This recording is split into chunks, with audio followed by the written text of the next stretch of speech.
Abbott and Costello Meet the Invisible Man was a silly 1951 comedy horror sci-fi movie starring the comedy duo of Abbott and Costello.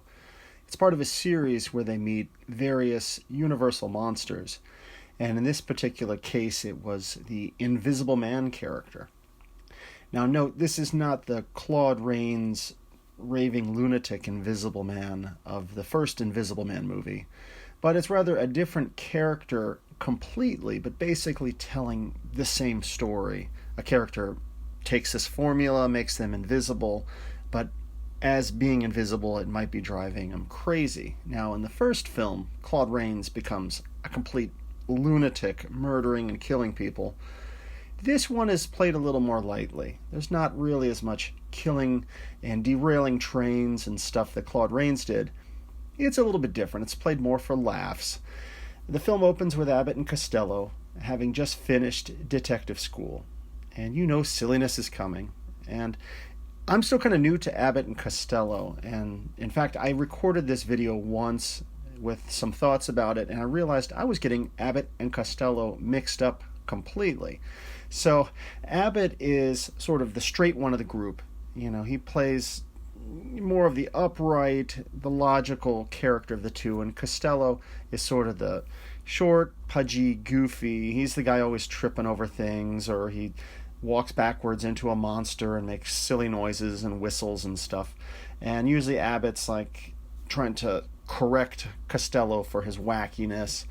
And they even do the gimmick where, like, Costello will see a monster, he'll go, Abbott, Abbott, and go running and talk to Abbott, and Abbott, of course, doesn't see anything, and you know that gag. Well, there's plenty of that in this series. And the two of them, they've just finished becoming detectives, and we kind of cut from that narrative over to a different character named Tommy, played by Arthur Franz, who is a boxer, and his story is that he is falsely accused of murder.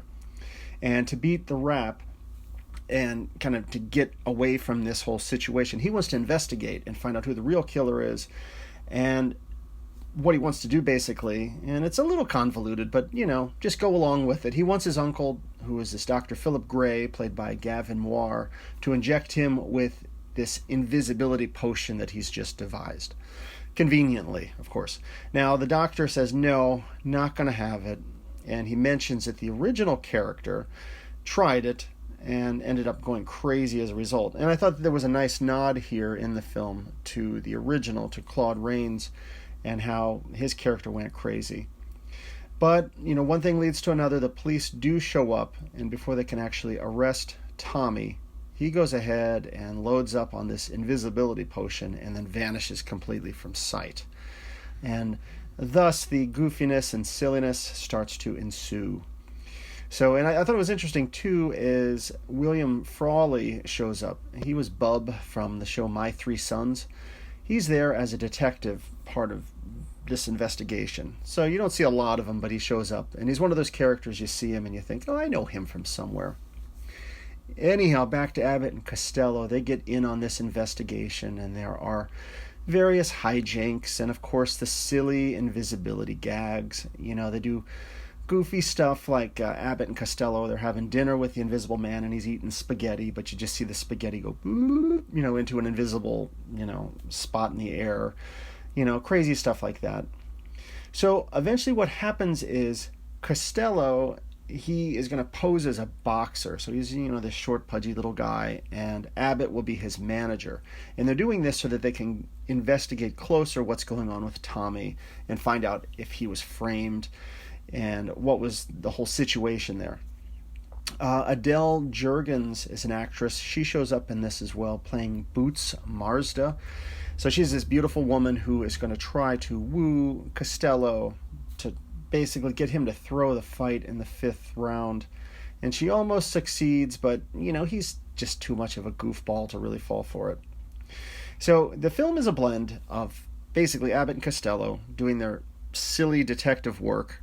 All the while, you've got the Invisible Man, sci-fi, invisible special effects gimmicks going on. And for a 1950s film, early 50s, the special effects are pretty good. You know, they're reasonably convincing. I mean, they're not perfect, but in an era before everything was just done by CGI and computer special effects, I think they did a pretty fine job with this. So anyhow, to kind of continue through a goofy series of events, Costello eventually gets into the actual boxing fight. And I would say this is probably the highlight of the film, as he's basically just bumbling around in the ring and doing nothing, while the Invisible Man is there in his corner, secretly throwing punches against Costello's opponent. So it's really goofy stuff, and you need to see kind of how the whole scene plays out. And following the fight, of course, there's the big culmination of, can they find out how did Tommy get framed? Can they solve the mystery? Can the Invisible Man turn back normal again? Well, you got to watch the film to find out.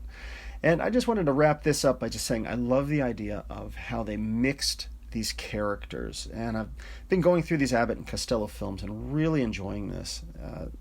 Just thinking about the fact that you had Abbott and Costello, this established comedy duo. They've done dozens of movies together. And that some producer somewhere back in the day said, hey, what if we mixed up these characters with these established universal monsters and just put it together? And thinking about it, I don't think things like that are even done anymore. It's really kind of cool to take a comedy duo established, put them with an established monster genre, and just blend them together. I'm actually watching Abbott and Costello meet the Frankenstein film right now. And I just love seeing not only the blending of the genres, but with the case with Frankenstein, they actually bring back actors like Bela Lugosi and Lon Chaney Jr.